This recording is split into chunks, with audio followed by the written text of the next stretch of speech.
Welcome to another live session with Earthworks Hub. I'm Ivan Orlovic, your host for this evening, Sunday, the 11th of August, 2024. It's just on 8 o'clock, so I'm starting it off exactly on time today. Well, it's actually 7:59, so I'm about a minute early, but I'm starting on time. I want to thank everybody for coming on here, especially the people that regularly come on and listen. There's a couple of people here that I haven't seen before, a couple of new guys. We've got some great feedback already. People are saying that they've just started listening to the podcast and they're saying great stuff. So thank you to all those guys that have just started listening. Make sure you go back and listen to all the episodes. It will give you some good insight into what it's all about. But thank you again for joining me tonight on this Sunday evening. As usual, all these podcasts or these live sessions, I record them and then post them up during the week. So if you do miss something or you didn't get a chance to hear something and you want to hear it back again, you can go and watch it anytime. So that's on YouTube video, YouTube podcast, Spotify, Apple Podcast, and I think it's on another podcast channel that I haven't really heard of, but it goes up there. I don't know who they are, but if I figure out who it is, I'll let you know. Okay, I've had a few questions already. So what I might do is tonight, what I'm going to do is something different. I'm not going to have a guest on there tonight. So a couple of people just asked me if they can be joining me live. This week, I thought I'll just put it back to what I normally do, which is go through a topic, talk about my week, and then open up to you guys. So last 2 weeks, I had guests come on. So they were really, really good episodes. People love that. But I got a couple of points from listeners saying that they missed out on me answering their questions. So they were wondering if I could just go back to normal for at least 1 week. So I listened and I'm here to help you. So what I'll do, I'll go back to what I normally do this evening. So I'll go through my week, go through a topic, and then I can open up and answer questions. So, but it doesn't mean I won't have a guest next time. I think that's a big hit, and it gives everyone an opportunity to hear other people's journeys and share what they're doing. All right, so a big shout out to all my sponsors first. So that's Network Finance, the Bole Group, Melbourne Tractors, Spartan Machinery, Nexgen Landscapes, JR Safety Co. Diggerlid, and don't forget with Diggerlid, I have a discount code for everyone that's an Earthworks Hub member. So that is eWorks Hub. So if you go onto their website, go to my website, click on the link, and then it'll take you there. And then you can actually just type in eWorks Hub in the checkout, and you get a discount on certain items. I don't think it's on everything, but on certain items. Also, Digga and Godings. And don't forget, Godings have actually offered a $100 discount on the fuel cells. So they've got those 200-litre fuel cells that go on the back of your ute. They're $1,200 at the moment. But for Earthworks Hub members, if you go in there and tell them you're from Earthworks, you saw me or you're a member on the Earthworks Hub, you get $100 off. So it's only $1,100, which is pretty good. And then also, they're offering a beanie for anybody that walks in there and has a look at some of the machines and mentions that they're an Earthworks Hub member. So make sure if you go into any of the Godings stores, you mention you're an Earthworks Hub member, you'll get a free Kubota beanie. So make sure you take that up, guys. Okay, so thank you very much for joining again. This week, well, speaking of Godings, I might as well get straight into that. I did an interview with Godings. So Adrian, the owner of Godings, has sat down, had a bit of a chat with me. I posted that up. Very, very good interview. A lot of good feedback on that as well. And he gave us a bit of an insight on Kubota and why they don't go any bigger than an 8-tonner. So if you haven't heard that episode, go and listen to it. Then after the podcast, I went and actually had a chance to go and do a tour of their dealership in Rockbank. So if you haven't seen that video, you can also go and check that out. And that's when he announced the $100 discount for any Earthworks Hub members. Also, if you haven't known or noticed, I also posted that Earthmoving Warehouse is now a sponsor as well. So some big things to come there as well. Project updates, the website's been upgraded. I've mentioned that last week. Now you can go and find the tip site on there. So there's already a few tip sites listed now. So if you get stuck and you can't find a tip site for soil, rubbish, or anything like that, you can go and find a tip site on earthworkshub.com.au. You can see jobs on there, people looking for jobs and people looking for workers.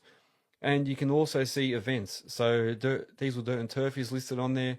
If you have an event, or if you have a job that you're looking for someone, or if you're looking for a job, list yourself on there. Make sure you go on earthworkshub.com.au and list yourself. And you can also add your business on there so people can find your business as well. Other than that, I've really been away from my machine. I haven't actually sat in the machine for a few weeks. I've been painting. I've got more paint on myself than I did on the actual walls, but I've been painting and renovating, been working on Project Spalding, doing a whole bunch of stuff there. There's balustrade coming in this week. I've got plasterers finished doing stuff there, so painters are coming in, tilers. So there's a lot going on there. I haven't actually been in my machine for a few weeks.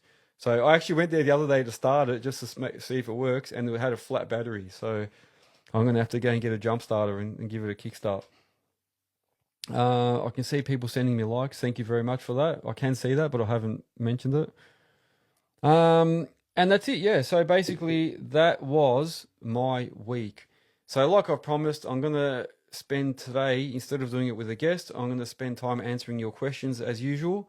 So, and thank you for the likes. I can see all these love hearts coming up as well. If you have a topic you want me to talk about, let me know. Somebody asked some questions a little bit earlier on. Let me go back. Okay, so Mitch Jackson has asked, what's your favorite machine to operate? To this date, the best machine I've operated is a Case CX145. Despite them not being a sponsor or anything, I do actually appreciate that machine. I've said it in the past, and you've probably seen me using one a couple of times in my videos. I just like the smoothness of it as an overall machine. I find it's perfect. Like I said, it's a combination to me between a 5-tonner and maybe a 20-tonner. So like it's an in-betweener, so I can still fit in tight spaces, but I can also bulk out when I need to. And I find that the case is very smooth. There's no AdBlue to put in it. It's just an easy machine to operate, and sits well on the ground, doesn't rock around, doesn't throw you around. It can do what you want it to do. So to answer your question there, Mitch, I think the best machine overall for me would be the Case machine that I used, the CX145. So that's a 14-ton machine. Now, so Jovan is asking, what do you think about JCB machines? I don't know much about them. Well, I do, but I don't. I haven't actually used one. Mitch is saying thank you. That's fine, man. Yeah, I haven't actually used a JCB. I've heard some comments about them not being that good, but that's only what I'm hearing from other people. That's not my opinion. So I haven't actually sat in a JCB, so I can't really answer that. But from what I've heard is that they're not as good as some of the other machines. So I don't know. I can't. That's only what I'm hearing. All right, Clean Cut Mini Excavations is saying, damn, I just ordered a new Diggerlid yesterday. There you go. Maybe you can go back to them and tell them that you forgot to put my code in, see if they can help you out. Maybe the Diggerlid boys are on. I didn't notice their name here, but sometimes they join us. So yeah, try, man. Maybe give them a buzz, or actually email them and say, hey, I forgot to put the code in, and they might accept it. Let me just soothe the throat a bit. All right. Somebody here is asking, Melbourne ARC, are you making money from this?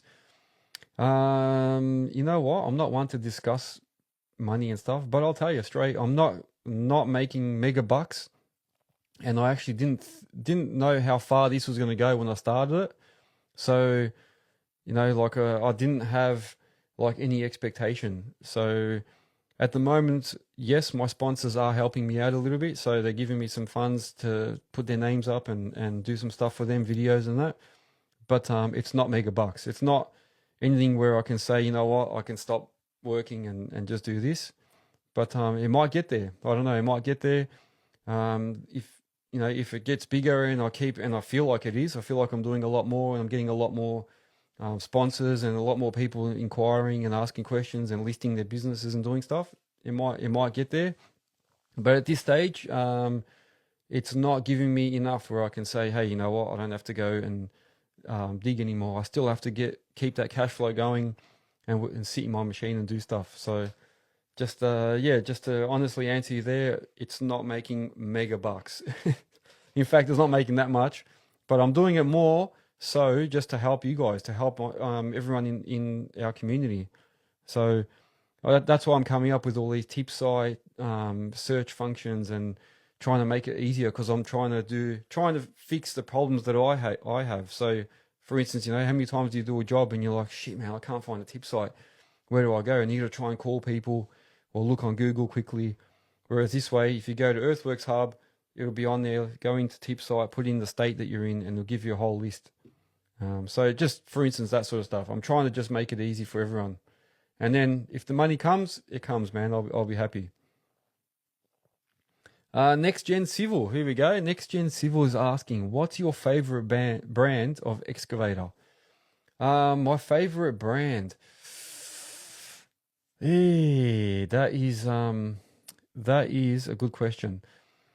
I don't have one favorite brand. I can tell you why. For example, I used to run a combo. Yeah, so until recently, I had a combo where I had my 5-tonner, which is a Kubota. Then I had my PosiTrack, which is a Cat, and then I had my tipper, which was a Fuso. So, you know, for me, I found the Cat was really, really good as a PosiTrack overall. Whereas as a 5-tonner, I love the Kubota. The U55 was good, fit in the tipper really well. I could put it in the tipper or on the trailer, and it was a good combo. So I can't really say I love one brand only, but out of, you know, all the brands, I've got like one favorite of each. So like I said, like in the 5-tonner, I can say, you know, the Kubota. In a 14, I can say a Case. In the PosiTracks, I can say a Cat.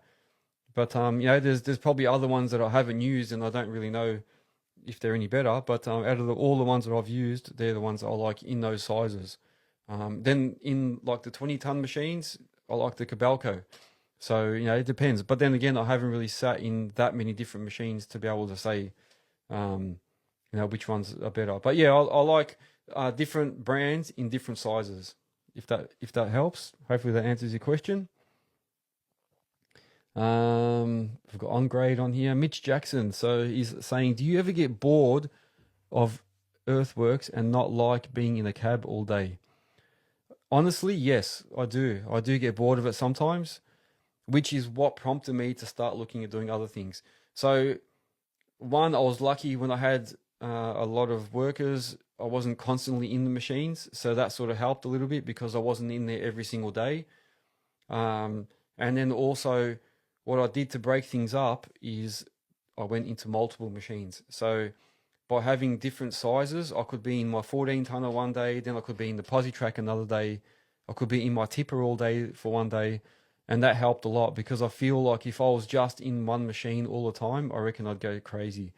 And I know that because sometimes, like if I've lost an operator, just say like my 14-tonner, I'd go and sit on there and go, this is not bad. I could just sit here and do this. What am I running around for when I can just sit in my machine? After 2 days of sitting in that 14-tonner all day, I start to go crazy. I'm like, I start itching. I got to get out. I got to go do something different. I can't sit here. And the same goes for my tipper, for instance. Sometimes I sit in there and I drive the tipper for a day, and I'm like, oh, this is so much easier than operating. I don't have to stress about every, like, you know, not hitting assets and stuff. But then after a day in that, I'm like, oh man, get me out of here. I need to do something different. So I do get sick of it sometimes. And sometimes I get sick of the things that happen on sites, you know, like dealing with certain foremen and supervisors. And then, you know, sometimes you get all this pressure. And then sometimes I get sick of like looking for workers. Then I get sick of some laborers that are working with me, or, you know, there's always something. So I can't say I get bored of it, but I've realized I can't be in one machine for too long or one piece of equipment. So that's my opinion on that question. It's a good question though, because some people look at us in machines and go, oh, I'd love to be that guy because he just gets to sit all day. Where'd this mozzie come from? I've got a mozzie flying around. Yeah, sometimes people look at us and they get the wrong idea. They think, oh, being in the machine, in the cabin all day, aircon, you just sit there and don't have to stress. We're out here killing ourselves. But it's not all it's cracked up to be. You know, when you're in that seat, your mind is going 100 miles an hour. You're looking at where you're digging, who's around, You're looking at a million things going on, trying to dig without breaking stuff, looking for instructions.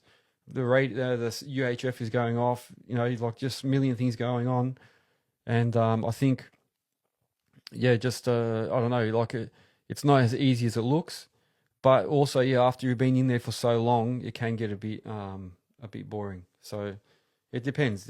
And if you're doing different stuff all the time, that's another thing. If you're just sitting there on the rock pile sorting rocks all day, then yeah, you get sick of it quick. So True Blue Excavations. Hey mate, best advice for people only just starting their business. I have a couple of episodes that you could listen to where we specifically talk about this. But in a nutshell, I'll tell you again. Best advice for people starting the business is, one, make sure you have a buffer account, have some spare money, because you're not going to be working every day. So, and I'm talking about starting a business as an owner operator, for instance. Yeah. So if you buy yourself a machine, don't think that you're going to be working every single day. You're going to have a lot of rain days. You're going to have days where they've got RDOs on site, public holidays. You're going to have days where there's breakdowns and you're not earning money. You're going to have days where they say, we don't need you anymore at 3:30 on a Friday. And then you're trying to find work for the next few days. And if you don't have work for Monday, Tuesday, Wednesday, that's it. You're not making any income. So you need to have some money there to cover yourself for those days. So one is to have yourself a buffer, and also for breakdowns. You need to have some spare money in case you have a breakdown, because you want to get that machine up and running. And earth moving equipment is not cheap, man. Buying and fixing things is not cheap. It's thousands. I remember when I got into the industry, I used to think a $300 car service was expensive. My first machine repair was about 10 grand on my 20-tonner. Something happened. I think the cylinder seal went. Something else went. My swing motor, something went with that. It was like over 10 grand, my first one. I had a shock. I could not believe. And it made my little $300 car services look insignificant after that. So that's some advice there. Money, you need to give yourself a good buffer, because you're not going to be working all the time, and expenses are very, very costly, man. And UDA Frank is saying he gets more tired digging all day than laying pipe. Exactly right, man. Like, a lot of people think that we get to sit in there and it's easy, but you're actually mentally working. You're constantly looking around you and trying to, not hit stuff. So yeah, True Blue saying thank you, cheers. And Sydney Rockwell saying, yeah, we all get bored at some stage. Yeah, it's true. And like I said, if you're doing the same thing over and over, it can get repetitive. And that's what prompted me to buy a 14-tonner. So when I had my 220s, they were constantly just sorting rocks, loading material out, sorting rocks, loading material. That's all they were doing a lot of. And I remember my operators came to me and said, look, we're sick of doing the same thing, we want to do something different. And that's what prompted me to get my 14, because then we could do some different stuff. Then we could do electrical trenches. You could still load trucks if you needed to. You could still do road crossings, and you could do a whole bunch of things with that. So that's why I ended up getting the 14-tonner instead, and got rid of the 20. So Garefa Earthworks, I hope I'm saying that right. Best or favorite posi attachment? Ooh, the best attachment.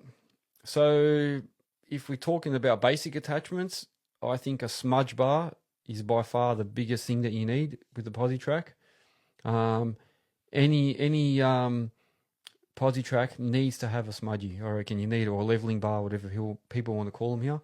But without without a smudge bar, I reckon you can't survive. You can. People are going to probably say to me, no, you can. But the smudge bar makes your life a lot easier. And you can use it for multiple things. Like, I had a guy once tell me I was a shit operator because I was using it to level out road base. And I don't know if you guys saw that video once, but he said, oh, you can always tell a shit operator when he's using a leveling bar on road base. But other guys defended me and said, no, you can. There's nothing wrong with using one. I know what he means. Like, it does bring up all the rocks to the surface. That's if you go over it too many times. But yeah, they do come in handy. So I would say, as a bare minimum, I would say my favorite or best posi attachment is the leveling bar or the smudge bar. But if I had to look at another one, I don't know. You know what I always wanted to look at? like a grader blade attachment. I reckon that'd be really good to have on there. I haven't used one, but I've seen a lot of guys with them. I reckon that'd be awesome to have and awesome to use. But I know that I don't know if there's limited work for it. So that would be my next favorite attachment. The other thing I did like using is a slasher. So Garefa, if you're still listening, I had a slasher attachment. I rented one a couple of times, and it worked really well. So the slasher was good. It was good, and it gave me a bit of extra income. So when I didn't have that much going on, I'd go and do fire breaks on properties and use the slasher to do it. So yeah, another good money making attachment.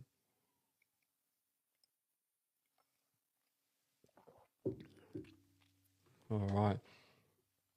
Now, we've got some people saying hello. Hey, Jimmy, the plumbing company. Ben Turner is asking how much are 5 tonners getting paid hourly in Victoria? It's a good question. It depends who you work for. So if you're working for yourself, and I know I'm going to probably get a million comments here, but you need to be getting above $100 an hour if you're working for yourself. So you need to be getting at least 115 to 135 an hour. I've heard of guys, like asking for like 150. And it depends. If you're really good and your customers know you and they're really happy to pay you that much, you can probably get 150. But you're probably looking at 120 to 125, 130, something like that. Just with buckets. And then if you've got a hammer, then you obviously charge, depends on the day rate. It could be anywhere from 250 to $300 a day for the hammer or auger. So that's my opinion. I'm happy for you guys to also comment if anyone agrees or disagrees with that. But I would say that's an average. If you're working for plant hire companies, they're probably ain't going to pay you. They're only going to give you probably like $90 an hour, if not even less. Maybe 85 to 90, maybe 95. Correct me if I'm wrong, people, but that's what they were paying. Not so long ago, actually. So there you go. What else? And yeah, Jim saying depends on your skill level. Very, very true. And Ben saying, yeah, pretty much the same in Sydney. Yeah. So yeah, Melbourne would probably on par. And also it depends on how good you are, but yeah, somewhere between 110 to 125, somewhere like that. For a 5 with just buckets. But if you've got a tilt hitch and stuff like that, you can also argue a bit more. And also depending on your skills. What else do we get here? Some other questions. We've answered that one. Garef is saying a thumbs up for answering his question. It's good. We're getting a lot of questions here. I'm happy to help. So whatever you guys want to ask away. So RC187 is asking, what's the average for a tandem in Melbourne? Tandems were getting, and Sydney Rockwell saying that was similar rates in Queensland. RC was asking, what are the average for tandems in Melbourne? The tandems were getting like 125 an hour at one stage when rates were getting questioned, and they all got their rates boosted to 125. I know they've come down a little bit now to like 110, even 100, some of them. And then if you're working for an agency, obviously it's less again. So it could be 80, $90. Maybe 100 if you're some agencies. So yes, a tandem's like a bogey. Yeah. So yeah, that's basically answering your question, RC. Your one is asking, when do you think Earthworks will kick back up again? It's funny you say that. That's a good question because recently, I don't know if it's just me, but I started getting phone calls again lately. There was a patch where I had no phone calls. It went really quiet. And yeah, just recently I started getting people asking me to quote some site carts. I got some agency messages. I've got some mates asking me if I've got a machine free. Somebody asked me the other day if I've got a machine to dry hire. So I don't know, maybe it's picking up slowly now. I don't know. But a couple of other guys as well. I couldn't do a job last week and I rang around and everyone was busy. So I don't know, it might be picking up slowly. But I didn't expect it to pick up till at least maybe next year. I was thinking we're going to be in for a really quiet season all the way through to Christmas and possibly more. But at the moment it might be just a little sudden burst, but a couple of guys I speak to are saying that yeah, suddenly it's sort of picked up a little bit. Even actually, I had someone ring me the other day to try and do a little a cleanup for a retaining wall job, and I said to him, I haven't got my posi track in that anymore, but he was looking for someone. So and then yeah, like I said, I rang a couple of guys also busy. So Ben Turner is saying economy is stuffed at the moment. Yeah, very true. And then Jim is saying not very many subdivisions opening anymore. Yeah, exactly right, Jim. So like I was saying in the last few episodes, because the interest rates are so high, people are reluctant to build. All the building costs have gone up. So, developers aren't selling blocks. Hence, if they're not selling blocks, then there's less subdivisions coming up, which is why civil companies have been getting rid of huge numbers of subbies. So, yeah, there's a lot of subdivisions that I've seen acquire. However, down the road, I saw at least, I reckon there's at least 15 large machines, like 20 ton and above, working in a subdivision up the road. So I don't know, maybe it is starting to pick up a little bit. I don't know. Winslow are quite quiet as well. So on grade, you're saying Winslow are quiet. So yeah, I know a lot of these subdivision companies or civil companies have actually got rid of a lot of subbies.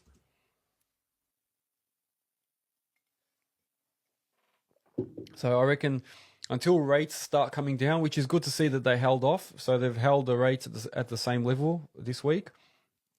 So that's a good sign. And there's talk about rates maybe being held for till the end of the year, maybe. And then after that, they're predicting that rates are going to start coming down. Even there's a chance that they might come down at the end of this year.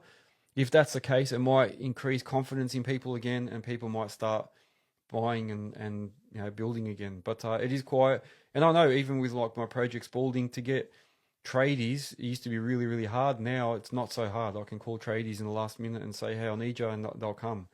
Whereas, given if this was a year or two ago, I would not be able to get tradies for ages. Everybody would be booked out. So JPG Excavations has a question. What's your opinion on getting your machine on these major projects like North East Link? Have you worked on them, and how would you go about it? My opinion is, I don't know. I've got a mixed opinion on these major projects. So one, I feel like once you get your machine in there, you get it inducted, you get yourself in there. I feel like you can sort of get yourself funneled in, and then you sort of get stuck.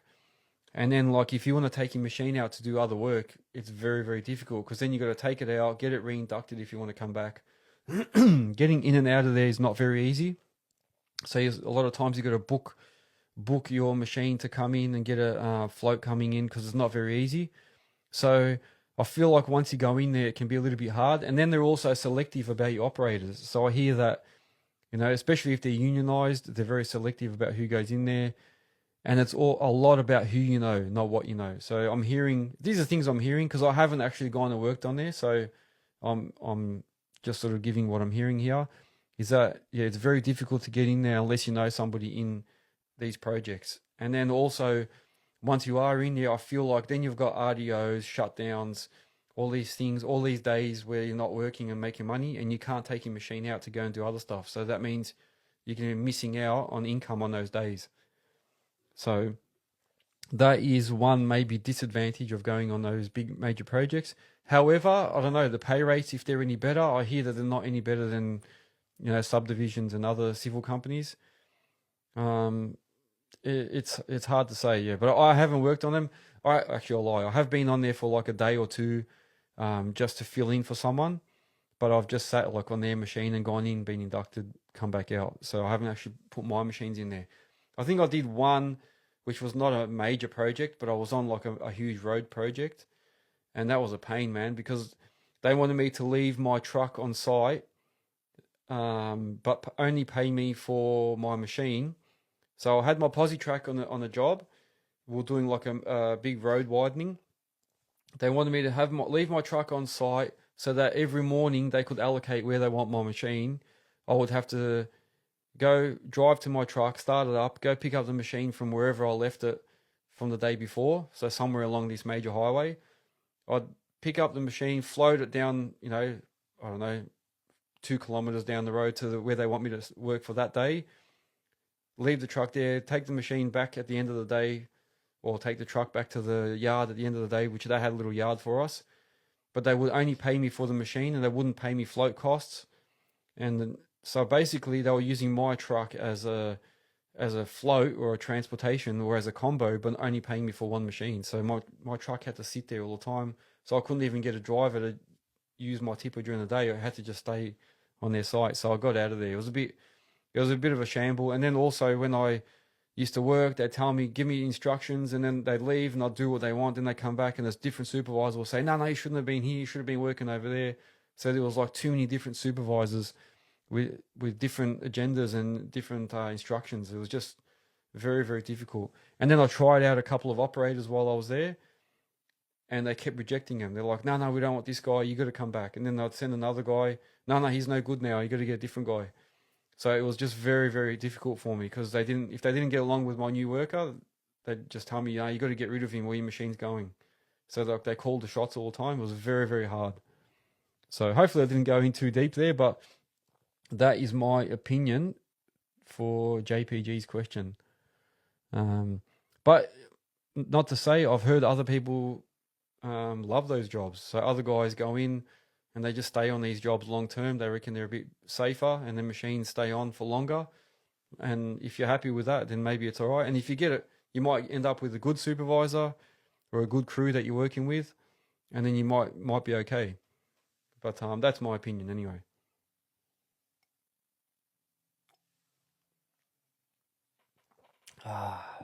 Good scotch, that one. All right. Jim saying well said. Thank you for that.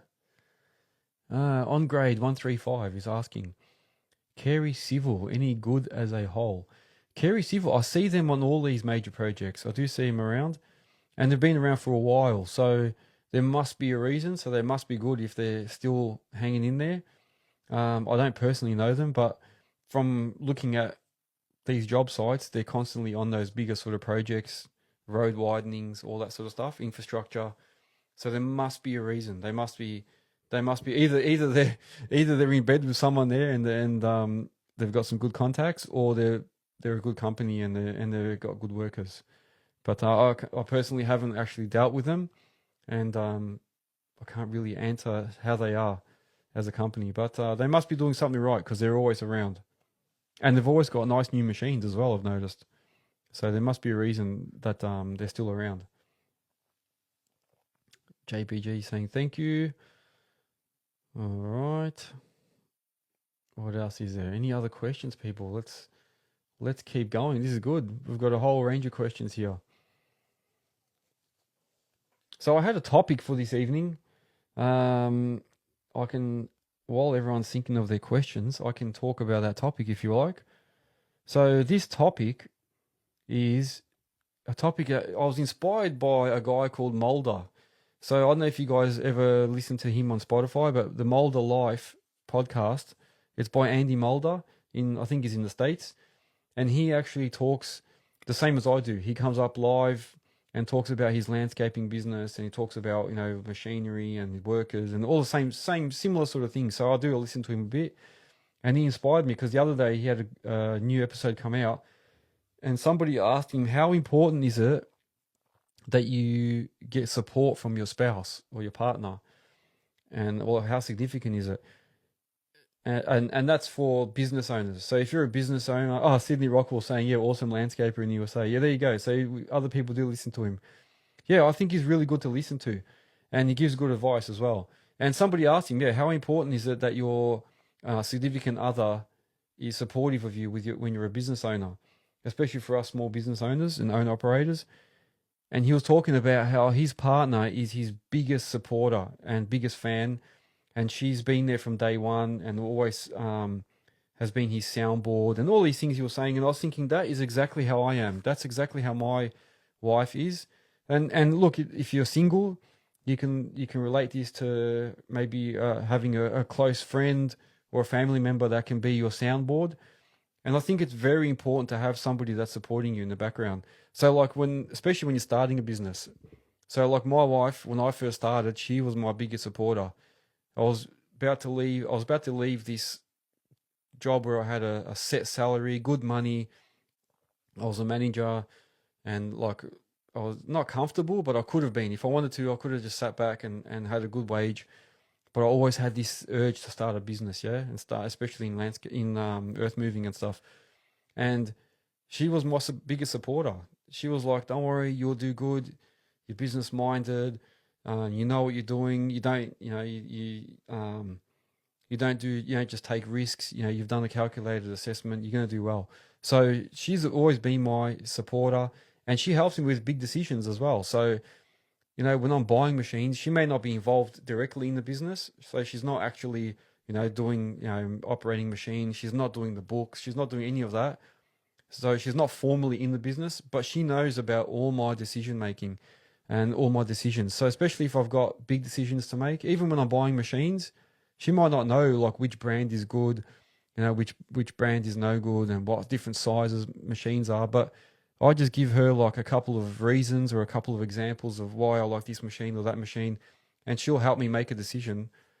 And I think just having her there as a soundboard is important. Someone that I can bounce my ideas off, and she'll sit back and think about it differently to me because she's not in the business every day. She's looking at it from an outsider's view.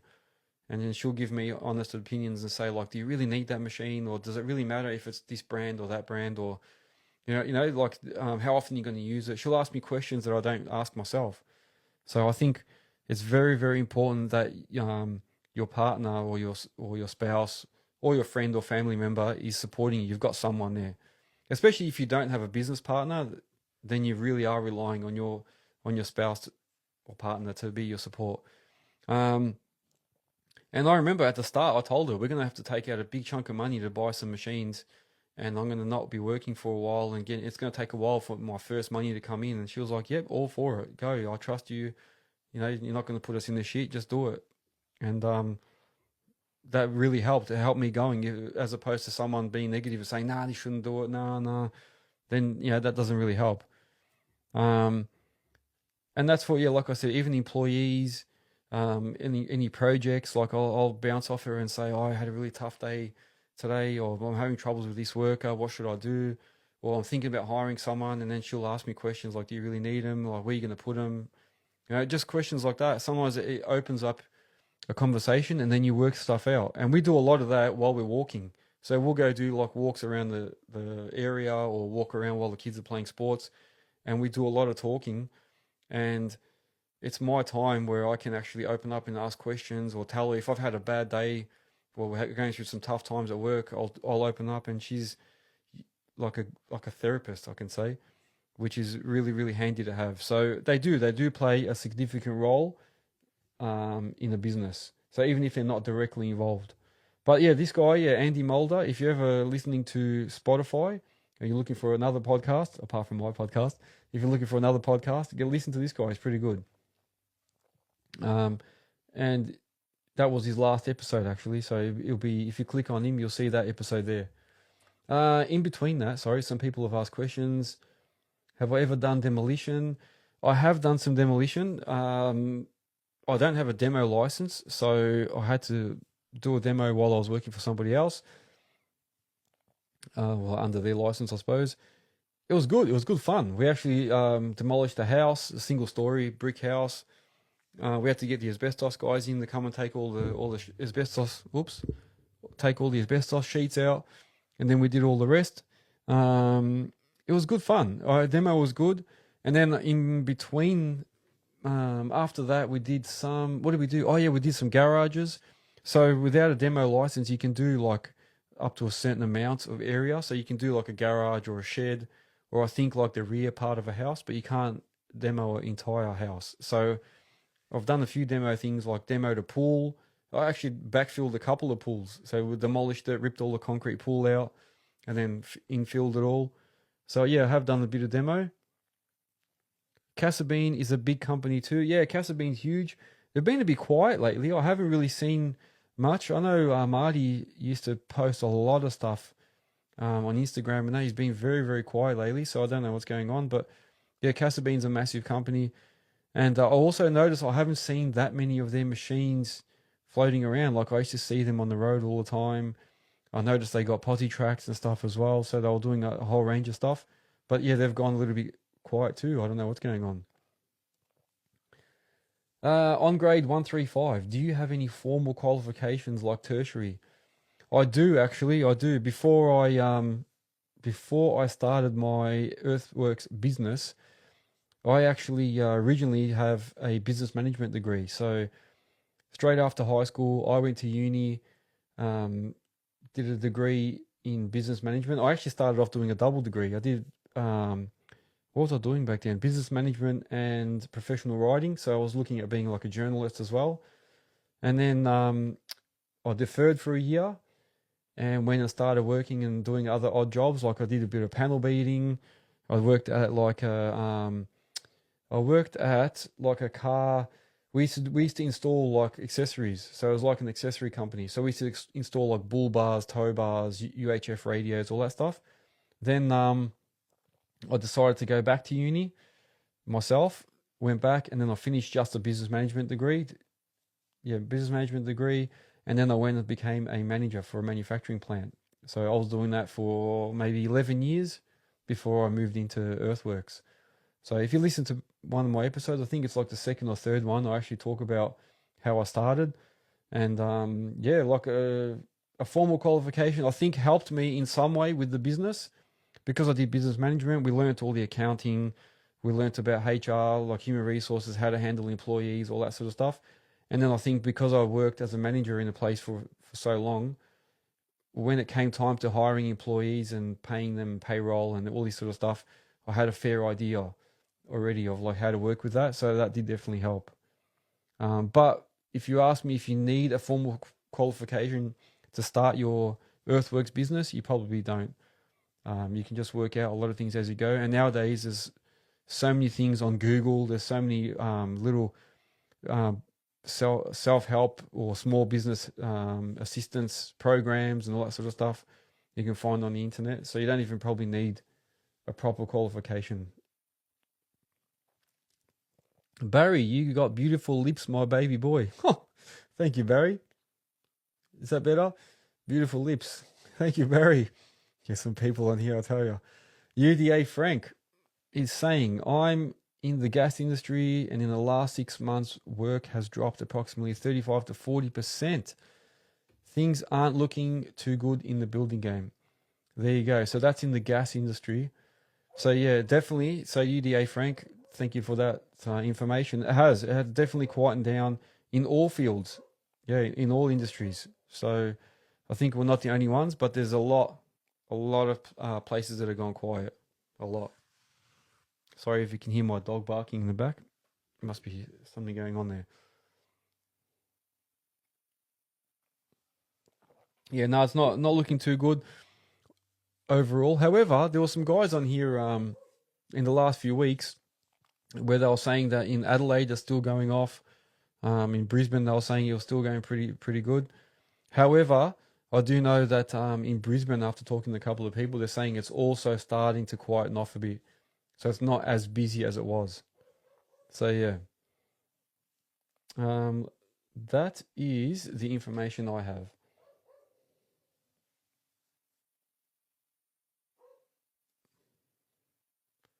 Okay, let me just see if there's any other questions.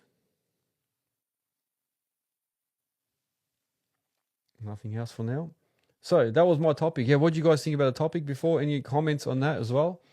Does anybody have anything they want to add about their spouses or their other significant others being supportive? Yeah, so demolition, I actually don't mind doing demo. Demo wasn't bad. The only thing that I found with demo is, yeah, we had to do a lot of physical work at the start because we wanted to try and sell the windows off because they were like old timber windows. Then we wanted to sell the doors. We wanted to keep some of the hardwood separate, keep all the copper. That was a pain because the guy I was working for really wanted to keep everything and make money on every aspect. Whereas another guy I did it for, we just hired a huge bin and just loaded everything straight into the bins. It was just so much easier.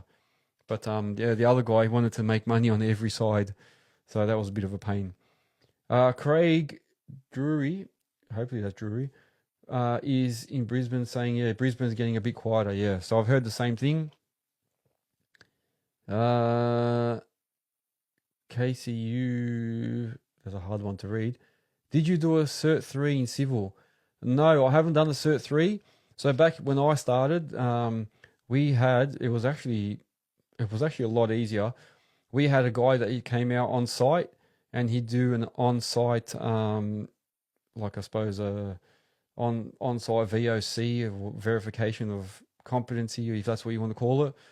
And he'd come out on site. He'd say to you, jump in that machine, take the bucket off, put the bucket back on, go over there, dig for me. So you'd start digging in front of him, show him what you can do. He'd say, give me a bit of a rundown on the machine, and then that's it. He'd ask you a couple of questions. Where do you check the oil? Where do you do this? And that's it. That was it. That's how easy it was back then. Now obviously it's a little bit different, but it might be a good thing. I think I did a video where I went to on site in where are they? In Hallam. So if you go back to one of my videos, you'll see. I think it's called a free certificate 3, whatever it is. There's a video I made. If you go back to my YouTube, you'll see a video where I went in and actually had a look at how the certificate 3 works, and they actually took me through the whole site. We went into a classroom, then I went out to when they were doing the practical work. So yeah, definitely go back and have a look at that. I think it's there's 2 videos. There's one where I talk about how you get your free tickets, and I think there's one where we actually go through the school. So yeah, definitely go back and have a look at my YouTube videos. So UDA Frank, I worked 6 days a week last year. The last 2 weeks I've had full weekends. Hang on. I worked 6 days a week last year. Last 2 weeks I've had full weekends without a good missus. They will break you. She backs everything I do. Always supportive. There you go. So that's in response to my topic. Thank you for your input there, UDA Frank. You do, yeah, especially if you're working 6-7 days a week. You definitely need a good partner, because they need to be understanding that you're going to be out working on your machines, other than just operating all week. Then when you do, and I'll talk about machines, could be trucks or graders or any equipment. But yeah, when you finish your week, it doesn't actually just finish. Then you've got Saturdays and Sundays where you need to do repairs, maintenance, or you might be working on Saturday, then on Sunday you got to go and do some repairs and maintenance and upkeeping. So yeah, you got to have a really understanding partner when you have one of our businesses. So very, very good feedback there from UDA Frank. That GPS guy, how you going? UDA Frank, I work the Saturdays to make up for the bad weeks and to have extra money in the float. Exactly right, man. That's what I was talking about before. I called it like a buffer, but a float is probably the proper word for it. So you need to keep yourself a bit of a float for the days where you're not working. And yeah, hence what UDA Frank's saying is a lot of us take on Saturdays just to make sure that if you have a few days off during the week, you've made up for it already. So yes, very, very true. Cooper's joined us. How you going? Vic Webster, how you going? Night, mate, bedtime. Yeah, it is bedtime. We've still got a few more minutes on here, and then I'll be hitting the sack too, trust me. But good for you. Thanks for joining us on here, Vic. How's your posi track going? Is it still busy with you, or can you give any feedback on the workload at the moment?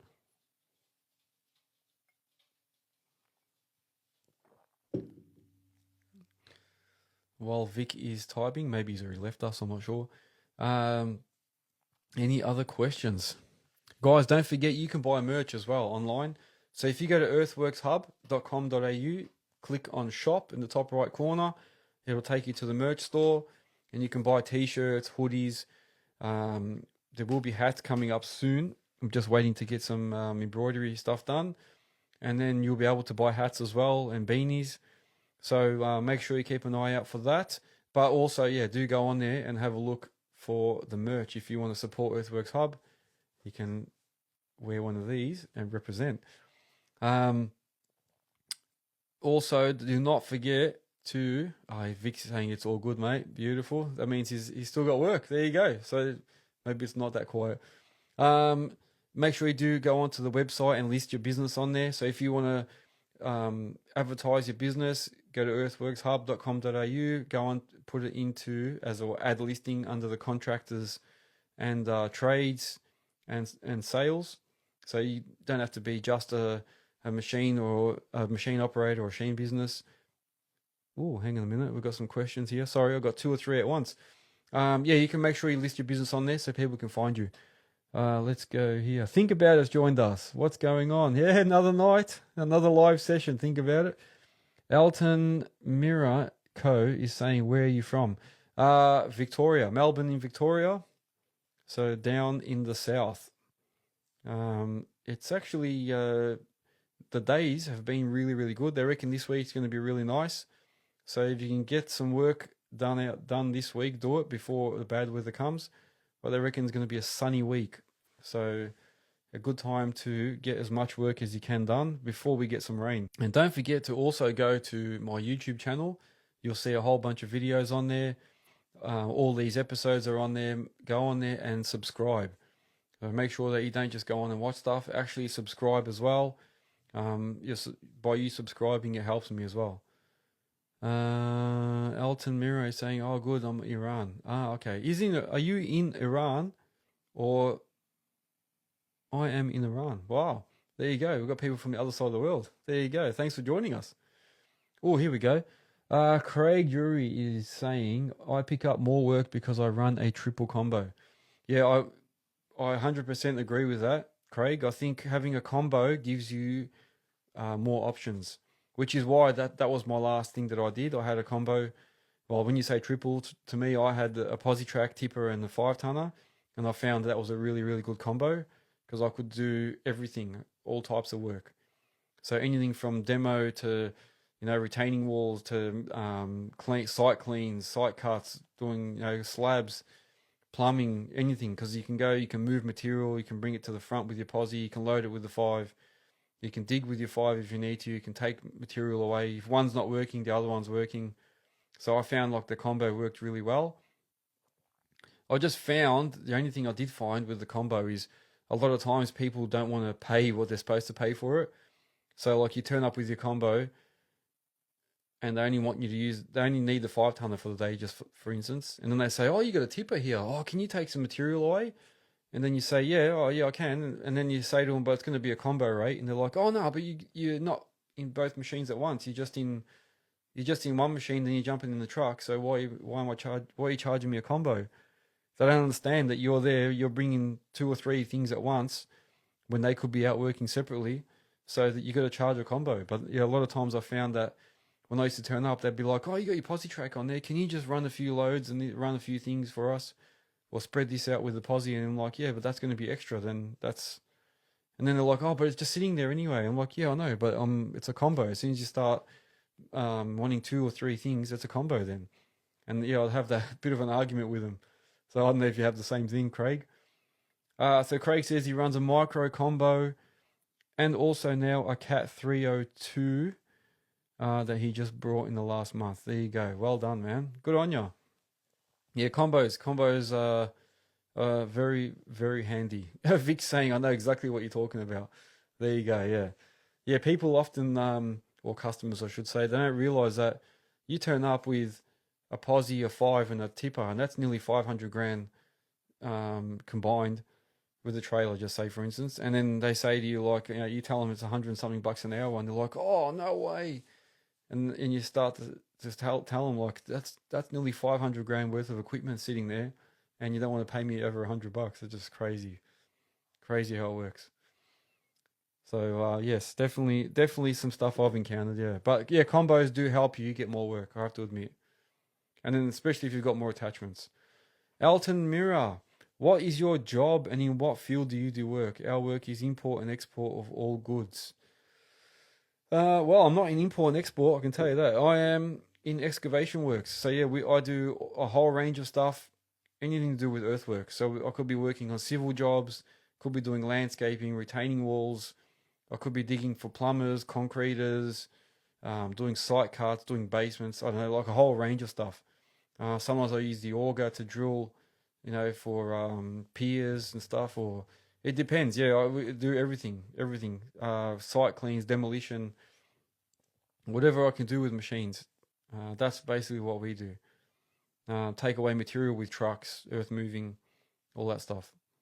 I have imported stuff though. I imported my hammer once. That was interesting because I could tell you a story about that.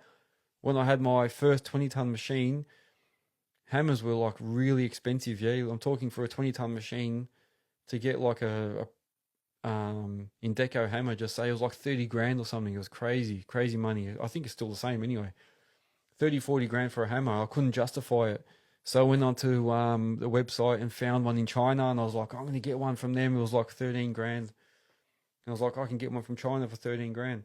So I tried to import it myself, and it worked. I have to admit, I did get one here, but there was all these additional costs, you know, all these shipping, freight forwarding, all these extra costs that I didn't account for. And not only that, then I had to go and pick it up from the port, and then they wanted all these documents that I didn't know I had to get. It was an interesting journey. But the hardest part was when I had to transfer all that money to China, I was absolutely crapping myself. I remember when I was doing the bank transfer, I'm like, I'm giving these guys 12 grand or whatever it was, 13 grand. But I don't even have any clue who they are. I've only dealt with them over the internet. And I'm about to give these guys 12 grand or 13 grand. And I don't even know if they're going to send me anything. That was an experience. I'll tell you what. I remember I was all sweating. I was all wet under my arms. Before I could press the button, I was telling my wife, "Do I do it? Do I do it?" And she's like, "Just go for it. You'll be right." And I sent them the money, and then it worked. So yeah, I think that was the only import I really did, and it worked. But I don't know. It was a tough experience. Very, very hard to transfer that much money without knowing who they are. All right, so we're coming close to the end here. I'll answer a few more questions. Craig is saying, thanks, my customers book my 1.2 micro combo. Most of my work is tight access work, and I can upsell. Yeah, very true, man. The micro combos are good. When I had my little 1.7 tonner and the little 4-ton tipper, I was amazed how much work we got with that. And my 1.7 would fit, you know, between houses, between the fence and the houses, especially nowadays. All the houses are getting small and all the blocks. All the land is like, you know, 350 square meters nowadays is a big block. So yeah, to get your machine down there, you'd need like a 1.7, and they were handy. It's handy having little machines and doing tight access. And even though there might be a lot of guys doing it, there's still heaps of work for that. So no, good. Keep it up, Craig. I reckon the little combos are the best. So Elton is asking, what are most of the items and goods that are sent to your country? For example, in Iran, it is mostly auto parts and heavy machinery. Yeah, I would say, Elton, it's probably similar. I'm not an import-export expert, but I would say that, yeah, auto parts, heavy machinery, I think all that sort of stuff is very, very is very abundant. Like a lot of people are ordering that sort of stuff, especially on eBay and that. You see a lot of car parts and heavy machinery equipment. So there's actually a lot of Chinese machines coming in at the moment. So they're importing them themselves, but there's a lot of that stuff happening. Ooh. Haley Murphy's joined. Hello, Haley.